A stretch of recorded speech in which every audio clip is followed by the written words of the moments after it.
Williston, North Dakota is a stone's throw from Montana and Canada, wedged into the northwest corner of the state. Living here has always tested the human spirit. This is not an easy place to live. This is an awful harsh climate up here. People who stayed here for a reason. Dan Kalile is a third-generation Williston farmer and rancher. This is the third oil boom he has lived through, because the previous two went bust. The smart guys know that this is a boom and bust cycle. The smart guys know how risky it is to do business here. All around Williston, business is being done. The derricks are everywhere, pumping oil from the massive Bakken formation lying underneath. Also everywhere, man camps, seemingly pushed into any available nook and cranny. Some look like mobile home parks that simply appeared on the landscape.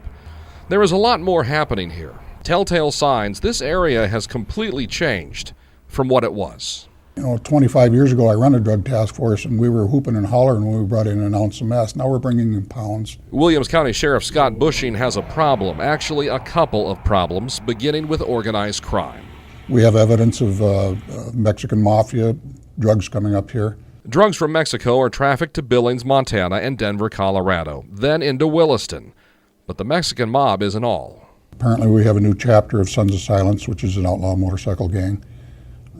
So we're keeping an eye on that too. And those motorcycle gang members may have carried out a contract killing in Williston. It is still under investigation, but crime is on the rise. 5 years ago, the county built a new 132-bed jail. Their figures showed it would take 50 years for it to ever be full. We've been in it 4 years. We're full. We're looking at expanding. We're looking for adding beds to the jail.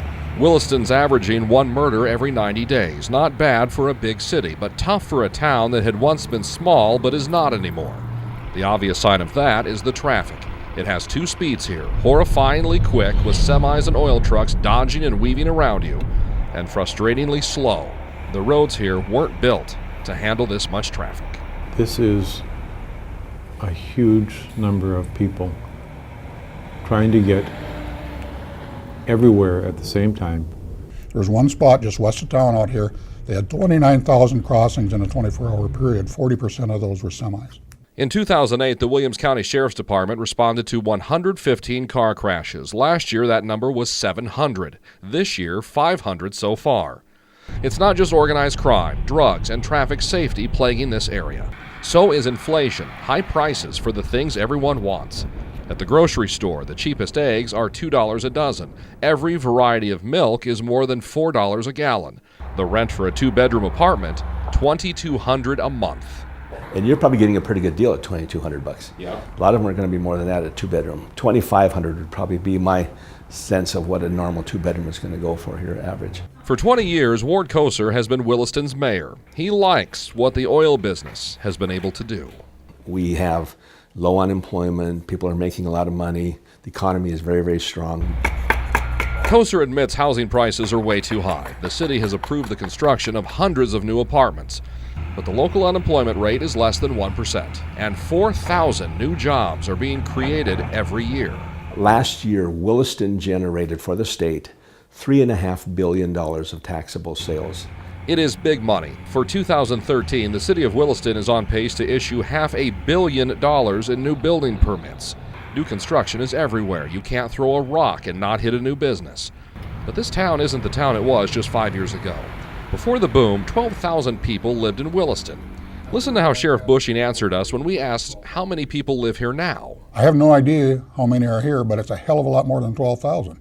And Mayor Koser when we asked him what the city is doing to diversify the economy so their area doesn't have all its eggs in one basket. So to get a manufacturing company to move here now is nearly impossible because they're saying we're going to find employees. But we end this story where we began it, with Dan Kalile. This isn't the life that we had planned. This is a disruption in what we thought it would be. What we didn't tell you, Dan is a member of the Williams County Commission. All the changes he says are destroying this town, he's responsible for approving them. We're not going to leave western North Dakota better than we found it. It's just not possible. Kalile says 50% of Williston residents who lived here before the boom have moved away, either because they couldn't afford it anymore or they didn't want to put up with it. I always said I would never live someplace where I had to lock my doors. Now we have no choice. And in the back of Dan Kalile's mind, what happens to Williston when, like the previous 2 oil booms, this boom goes bust? this thing could unravel very easily. And we could be left holding the bag again. And I'm sure that we will.